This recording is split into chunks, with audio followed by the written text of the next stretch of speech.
Alam nyo, sa ating Ebanghelyo, meron pong siguro o insurance na inaalok ang ating Panginoong Jesucristo. Ang siguro o insurance na inaalok sa atin ng ating Panginoong Jesucristo ay hindi po katulad ng mga insurance na naglipa na po sa ating paligid. Ang insurance po natin dito sa ibabang lupa ay merong katapusan, merong po limitasyon.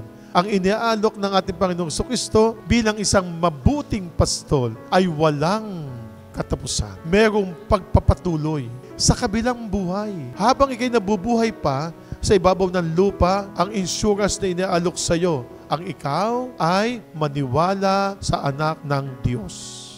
Ang ikaw ay sumunod sa kalooban ng Diyos. Yan lamang po ang gustong kabayaran. Ibibigay mo at matatanggap mo ang seguridad na ibibigay sa iyo ng ating Panginoong Diyos. Kapag nakamit mo ito, ang biyaya mong matatanggap ay ang langit na buhay o ang buhay na walang hanggan.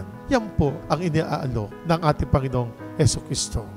At ganyan po naman po para po sa mga nanay na nagdiriwang po ngayon. This is your special day. Binabati ko po kayo ng maligayang araw, mga nanay.